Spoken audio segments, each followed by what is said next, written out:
समाचारों में आपका हार्दिक स्वागत है। सबसे पहले बात करूंगा हेडलाइंस की, यानी जेएसयू जवानों का मिलिट्री सर्विस पेपर कोई हक नहीं, सबने पल्ला झाड़ा, 3 कोशिशें हुई और तीनों हुई नाकामयाब। यानी सरकार जीती और जेएसयू जवान की मांग है आखिर क्यों हारी, कौन सी 3 कोशिश थी उसके बारे में बात करूंगा। और दोस्तों, यदि आप एक के रिटायरीज हैं, यदि आप सिपाही रैंक से आए, नायक रैंक से आए, हवलदार रैंक से आए, तो एक बार कोशिश करिए, आपको आपकी पेंशन में होगी बढ़ोतरी। कैसे, जरा बात करूंगा। और मैं बात करूंगा सेना के कैप्टन और 2 जवान हुए शहीद और वित्त मंत्री ने करी घोषणा। आखिर खबर करते हुए साथ से सबसे पहले मैं बात करूंगा इक्वल मिलिट्री सर्विस पे, यानी समान एमएसपी अफसर की हो, जेएसयू की जवान हो। मुद्दा आप समझ सकते हो 2016 से काफी स्पीड पकड़ी।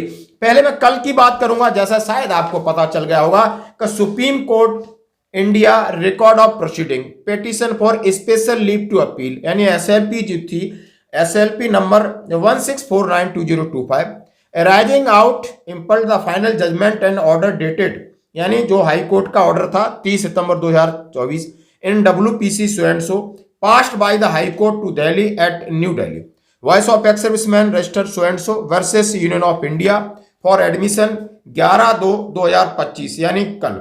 This petition was called on hearing today, यानी उसके ऊपर बात हुई। कौन कौन से पेटिशनर थे आप समझ सकते हो, मिस्टर निदेश गुप्ता जो हमारे सीनियर एडवोकेट हैं, और जपनीत कौर और विक्रम द्विवेदी, और रिस्पोंडेंट आप समझ सकते हो इनके सामने देवेंद्र देव और दूसरी पार्टी।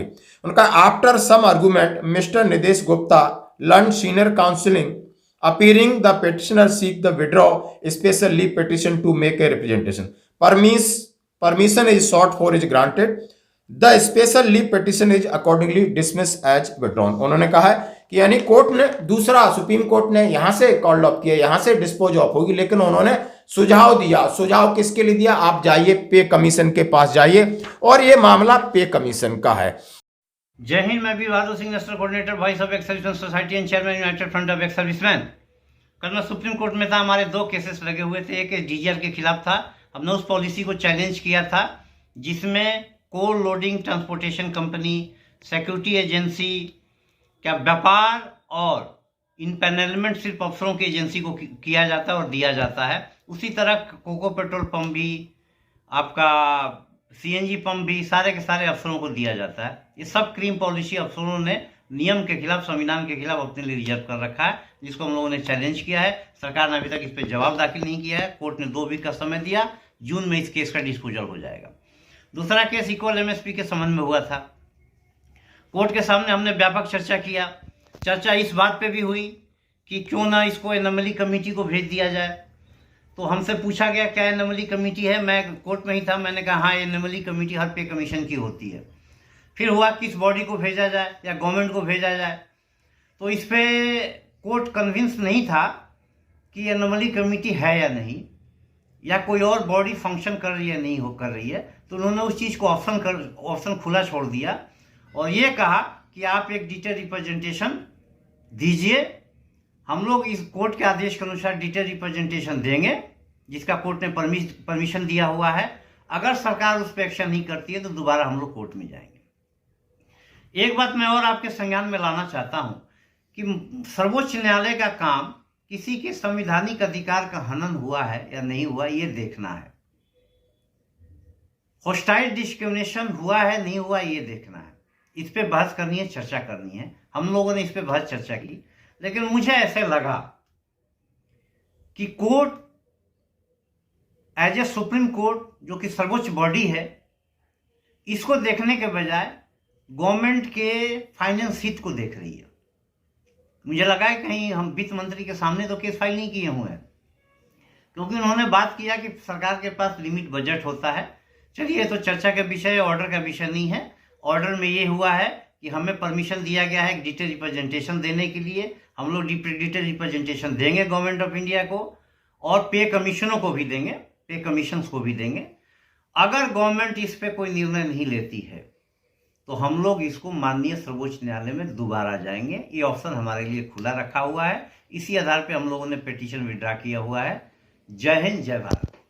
अब दोस्तों, पे कमीशन के मामले में अनोमलीज होगी, कमेटी को भेजा जाएगा या 8वें वेतन आयोग में ऑटोमेटिक 10,000 होगी, जिस तरीके से लोग इस पर कमेंट्स कर रहे हैं। तो सबसे पहले बात करूंगा मिलिट्री सर्विस पे 1 जनवरी 2006 से, जैसे हम सबको 2,000 रुपए मिलता था और वो 2,000 हमें 5,000 आप समझ सकते हो 5200 मिला और अधिकारी पहुंच गए 15,500 पर।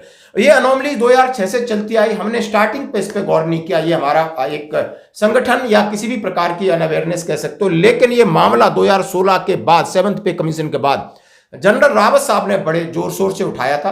एमओडी ने सपोर्ट किया, 610 करोड़ का हवाला देके फाइनेंस मिनिस्ट्री ने इसको खारिज कर दिया था और उन्होंने पूरा ताकत लगाया, जोर लगाया। लेकिन हो सकता है अंदर उनके सरकार की मंशा ऐसी न रही हो, लेकिन वही सरकार है आज, वही समझ सकते हो डिफेंस मिनिस्टर है। दुनिया में नहीं है तो सिर्फ सीडीएस रावत साहब नहीं है। पूरी कोशिश हुई और वो कोशिश 610 करोड़ की इस बात की थी कि सिर्फ जेसीओ को ही आप 10,000 रुपए बढ़ा दीजिए, बाकी बाद में देखा जाएगा। लेकिन ये कोशिश नाकाम हुई। हाई कोर्ट में आपने देखा होगा मामला लगभग 6-7 साल चलता रहा, तारीखें मिलती रही, लास्ट में वहां से भी डिस्पोज ऑफ हुआ। माननीय सुप्रीम कोर्ट ने एसएलपी को खारिज कर दिया। अब रास्ता यानी 8वें वेतन आयोग की तरफ जाएगा, पे कमीशन की तरफ जाएगा। और पे कमीशन आप समझ सकते हो, पे कमीशन ने पहले ही हर चीज का अपना बंदोबस्त कर रखा है। जब आपका डीए नहीं दे पा रही, जब आपके 18 महीने का डीए एरियर नहीं दिला पा रहे, तमाम बहुत सारे ऐसे मुद्दे हैं जो जेन्युइन है और जिनके ऊपर संसदीय कमेटी ने सिफारिश कर दी, वो अटके हैं। तो मिलिट्री सर्विस पे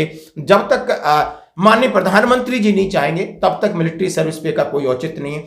हमारे जेसू जवान ने एजिटेशन किया, सड़कों पे गए, रामलीला मैदान पे गए, लेकिन इसका कोई असर नहीं हुआ। अब ये कहते हैं कि होगा, अब आगे की बात अलग है। लेकिन आप समझ सकते हो कि मामला कितनी लड़ाई हुई है और ये लड़ाई अंततः लगभग खत्म हो चुकी है। लेकिन बात करूंगा कि किसी कोई कह रहे हैं 10,000 तो ऑटोमेटिक बढ़ जाएगी, भले बढ़ जाएगी 5,200 से। आप फिटमेंट फैक्टर आपको 1.92 से भी ऊपर जाता है तब भी 10,000 होगी, लेकिन उसका मतलब अलग है। और ये बराबर समान मिलिट्री सर्विस पे का जो औचित्य था, इतने सारे एविडेंस दिए। वॉइस ऑफ एक्सर्विसमैन को मैं धन्यवाद देता हूं, उनके एडवोकेट निधीश गुप्ता जी को।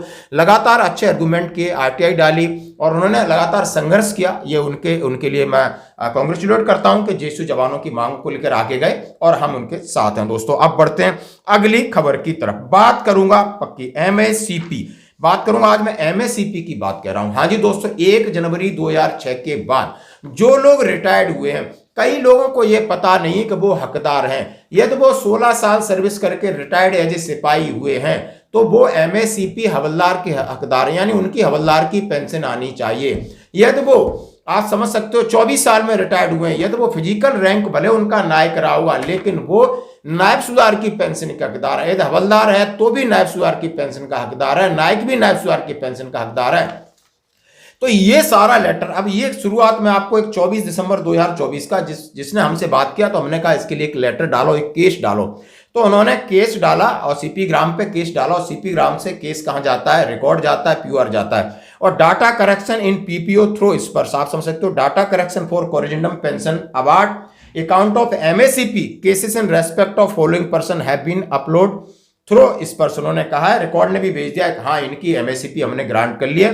और ये गनर सरोज, हवलदार राजीव और गनर विजय है, आप समझ सकते हो। अब एक गनर है उसको हवलदार का एमएससीपी मिला है, यानी वो सिपाही है 16 साल सर्विस करके हवलदार का मिला है। और एक हवलदार है जो 24 साल करके गया, उसे नायब सुधार का मिला है। और दूसरे गनर को भी मिला है। Scan copy sheet roll of forward herewith, उन्होंने कहा audit the same of further hand over the SPARSH cell intimate correction claim through SPARSH to issue corrigendum pension payment order. उन्होंने सीधा लिखा है कि इनका सारा पार्ट ऑर्डर कर दिया है, ऑडिट करा दिया, अभी आप कोरिजेंडम पीपीओ इशू कर दीजिए और उनकी जो पेंशन है उसको पेंशन की बढ़ोतरी होगी और पीछे का एरियर मिलेगा।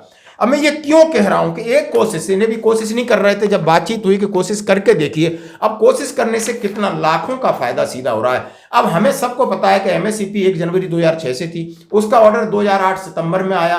बीच के पीरियड में कुछ कंफ्यूजन रहा, लेकिन यदि आप, मैं कह रहा हूं 16 साल सर्विस करके सिपाही हैं, यदि आपका फिजिकल रैंक सिपाही है या फिजिकल रैंक आपका नायक है या हवलदार है, और आपने सर्विस वो की है जो कि एमएससीपी जहां पर मिलती है, तो आप जरूर चिट्ठी लिखिए, सीपी ग्राम पे जाइए, आराम से बात करिए, आपको न्याय मिलेगा और पैसा मिलेगा, पेंशन बढ़ोतरी होगी। और ये आप देख सकते हो, इसकी एक कॉपी है दोस्तों।